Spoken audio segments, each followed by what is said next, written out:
Estimados maestros, qué gusto poder estar esta mañana con ustedes. Me acompaña en esta conversación una querida compañera, la maestra Claudia Bataller, que tiene mucha experiencia en trabajo con maestros también. De hecho, ha estado en algún tiempo en lo que en su momento fue la Dirección General de Educación Superior para Maestros, hoy de GESUM. Y es un placer poder compartir con ella para poder conversar sobre un tema que es muy complejo, pero que seguramente está despertando mucho interés en el trabajo que tenemos que hacer en adelante en el plan de estudios, que es la evaluación formativa. Claudia, buenos días, espero que estemos muy bien. Ay, muchas gracias, Ángel, por la invitación. La verdad es que me da mucho gusto poder compartir contigo algunas ideas y algunos comentarios sobre lo que tiene que ver con evaluación formativa, que es el tema que nos reúne el día de hoy aquí. ¿Qué significa que los maestros tengamos que enfrentar la tarea de evaluación formativa ahora como actividad principal en las tareas dentro del marco de la complejidad de tareas de evaluación?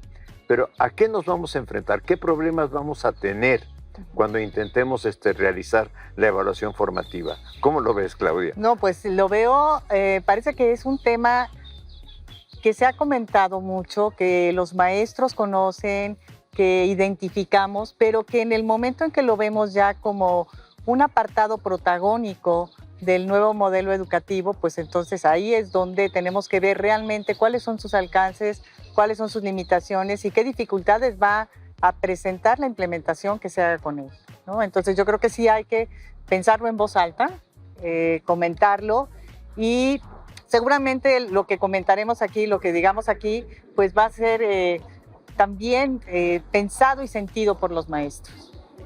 Sí, un problema que veo es que necesitamos empezar a diferenciar las fases del plan de estudios, porque no se puede hacer la evaluación formativa igual en la fase 2, en la fase 3, en la fase 4 y 5 o en la fase 6 del sistema educativo. No sé si tengas alguna reflexión que ayude a los maestros a decir, a ver, ¿qué podríamos hacer cuando pensamos, por ejemplo, con niños que están en la fase 2 o fase 3, donde propiamente el lenguaje oral todavía es relativamente complicado, donde el lenguaje escrito es mucho más complicado? Pero entonces, ¿cómo hacemos la evaluación formativa con ellos? Yo creo que ese es un punto central. No podemos generalizar la evaluación formativa para todas las etapas de desarrollo. Tenemos que recuperar quiénes son nuestros sujetos de aprendizaje.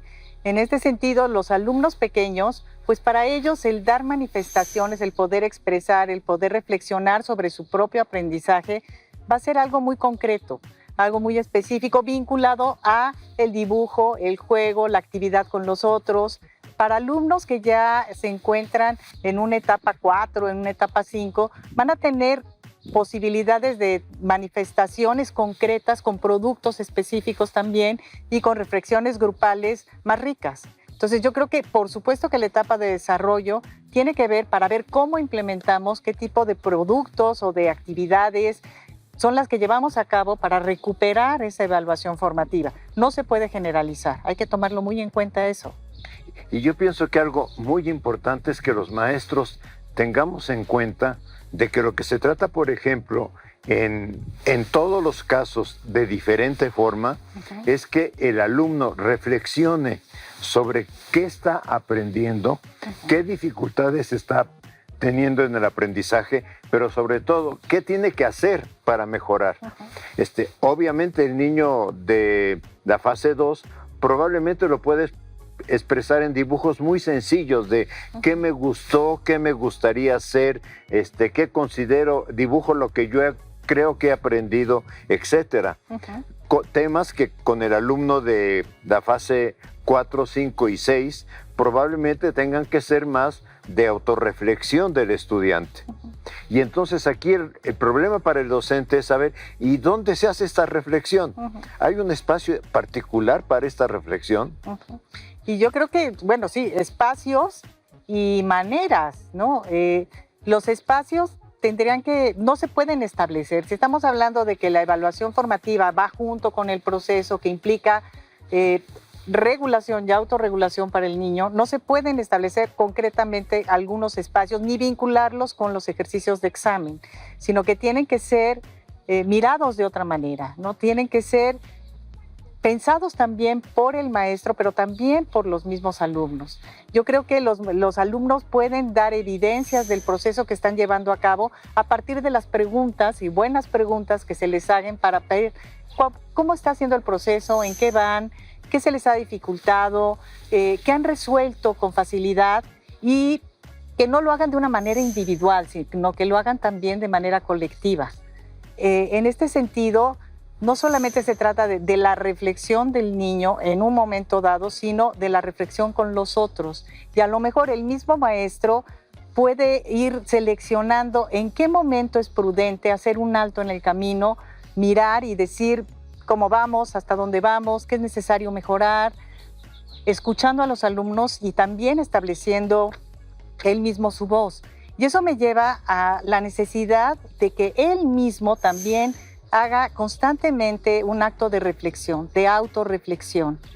El maestro que vea si las actividades y los recursos con los que está llevando a cabo el proceso de enseñanza-aprendizaje son los que se necesitan, qué puede mejorar, en qué momento. O sea, de alguna manera modelar con el ejemplo esa reflexión. Si el maestro aprende a reflexionar sobre su propia práctica docente, va a estar modelando a los niños el cómo se puede llevar a cabo un proceso de reflexión. Entiendo que lo que me estás diciendo, que es muy importante, es no hay, digamos, en la planeación didáctica que uno pueda decir, la evaluación formativa va a aparecer en la hora 35 Exacto. o en el minuto 35, etcétera. Sino que el maestro tiene que tener mucha sensibilidad para ir viendo cómo va su grupo trabajando, en qué se está comprometiendo y también qué cosas su grupo no está pudiendo realizar. Y en función de ese, yo diría, timing pedagógico, no sé si el concepto lo podamos emplear, el maestro pueda ir diciendo, a ver, detengámonos un poquito y analicemos lo que está pasando. Pero también podría ser algo, sobre todo ya en la fase 3 en adelante y mucho más importante en la fase 5, donde el maestro utilice el examen también como un instrumento de retroalimentación. Esto es, sí, el examen, la pregunta 1 la obtuviste bien, la 2 mal, etcétera, pero ahora pensemos, ¿a qué se debió lo que nos pasó con las preguntas? Yo creo que esto que acabas de decir es algo muy importante. No debemos de satanizar los exámenes. El hablar de evaluación formativa quiere decir utilizar todos los recursos al alcance para poder acompañar el proceso de aprendizaje. Y también tenemos la obligación de formar a los alumnos en poder resolver diferentes tipos de ejercicios y de exámenes para que puedan afrontar el mundo de hoy. O sea, es importante, de acuerdo a la etapa de desarrollo, no le vas a poner a un niño de la fase 3 a que resuelva un examen estandarizado, ¿verdad? Pero a lo mejor alumnos ya de fases superiores sí deben de conocer esos instrumentos, saber cómo manejarlos, acompañarlos en que sepan responderlos. Y puede formar la retroalimentación de ese tipo de pruebas, podrían formar parte de la evaluación formativa. El cómo reflexiono contigo, qué te hizo sentir, inclusive el miedo que se le tiene al examen, se podría acompañar y podríamos formar para ir reduciendo ese tipo de actitudes y de emociones que se tienen cuando se enfrentan hacia pruebas o hacia retos que implican a lo mejor mayor formalidad, ¿no? Yo pienso que le estamos dando un tip muy importante a maestros y maestras. Esto es, la evaluación formativa solamente puede existir si el alumno se compromete a hacer una reflexión. Claro que para que el alumno se comprometa a hacer una reflexión sobre su aprendizaje, requerimos también que el maestro tenga la disposición a reflexionar, tenga la disposición a saber que a veces propusimos una actividad y no funcionó, y de alguna forma el no funcionó significa ¿y qué otras cosas podemos hacer? o qué cosas podemos hacer con determinado alumno en virtud de que estamos viendo que no está avanzando al ritmo que nosotros quisiéramos. Pero tiene otro tema importante, que es la evaluación formativa. Mira el proceso, no mira tanto el resultado. Exacto. Sí, eso es algo muy importante. Vida Tardif, una de las cuestiones que ha escrito relacionadas con la educación, es que deberíamos de contemplarla no como una fotografía estática, sino como un video. Y esto se refiere a lo que tú mencionas de proceso. En el video tú ves lo que acontece en un lapso de tiempo, no es un resultado específico. Y creo que esa analogía nos sirve para poder comprender de mejor forma lo que es la evaluación formativa. Y ahora tenemos un problema, o un problemota muy grande, porque resulta que conforme avanzó la escolaridad, el niño fue aprendiendo que lo más importante en la escuela era llegar con una buena calificación a la casa. El número. El número. Y aunque hagamos rúbricas, aunque hagamos cualquier otro instrumento, al final todo lo traducimos a, ¿y cuánto me saqué? Y le enseñamos al niño desde preescolar que hay estrellitas para la frente. Y luego le vamos enseñando de alguna manera durante toda su escolaridad, tú obtienes un número y ese número te dice que es buen alumno o que eres mal alumno. Y los padres de familia y los medios de comunicación y las asociaciones civiles están esperando, parece que de la escuela que dé más números y mejores números, que preocuparse por qué procesos de aprendizaje tienen sus niños. Totalmente, existe esta mentalidad numérica. Alumnos de 6 y de 7 están en peligro, ¿no? Alumnos de 8, 9 y 10, entonces pueden ser considerados como buenos alumnos. Entonces, eso es una perversión, porque acabas preocupándote por si vas a tener 8, 9 o 10, ya no por cómo estás aprendiendo o qué estás aprendiendo, sino el número.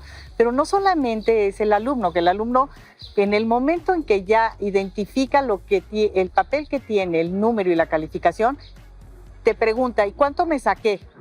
¿Y esto cuánto va a valer? Esto cuenta para la calificación. Desde chiquititos ya empiezan a entrar en esta dinámica, pero no solamente el alumno, sino también el maestro. ¿De qué manera voy a traducir en un número lo que estoy viendo en este alumno o alumna? ¿En qué momento voy a decir, lo voy a traducir en qué? ¿En un 8, en un 9 o realmente va a tener un 10? ¿O quiénes van a ser mis alumnos que tengan un 10? Esta equivalencia entre un aspecto tan formativo, tan importante y tan socializado, relacionado con números, pues cuesta mucho trabajo, ¿no? Entonces, y la sociedad también, los padres de familia es, ¿en qué momento te sacaste 9, 10? Vamos a dar recompensa, vamos al cine, vamos a tener tal premio, ¿no? Y ¿en qué momento realmente no? Me temo que no vas a poder salir a jugar el día de hoy. ¿No? Vamos a ver si la calificación empieza a mejorar y entonces hablaremos de permisos y salidas. Cuando la educación debería de estar en otro lado, ¿no? Sí enseñar a tener determinados rendimientos, pero distinguirlos. ¿En qué momento estoy hablando de estos resultados y qué papel juegan? Inclusive enseñarles a perder los miedos ante los resultados, ¿no? Entonces, yo creo que son temas que hay que reflexionar, que hay que poner en la mesa y que deben de estar presentes en esta autonomía que se le está dando el maestro para la toma de decisiones en el proceso que él está conduciendo, ¿no? Sí, yo creo que esto es fundamental. O sea, necesitamos que cambie el maestro, pero también necesitamos que cambie el alumno. O sea, que el alumno diga, voy a la escuela a aprender, no voy a obtener una calificación. Pero el otro problema que tiene la escuela es que también necesitamos que los padres de familia, que los medios de comunicación, que la sociedad amplia esté preguntándose, y ahora en nuestras escuelas, ¿qué están aprendiendo los niños? Claudia, creo que ha sido una conversación maravillosa espero que para nuestros compañeros maestros y maestras tenga alguna utilidad. Nos da mucho gusto, me da gusto saludarte, pero nos da mucho gusto saludar a los maestros y maestras por este medio. Claro que sí, y una invitación a seguir pensando sobre este tema. Muchas gracias.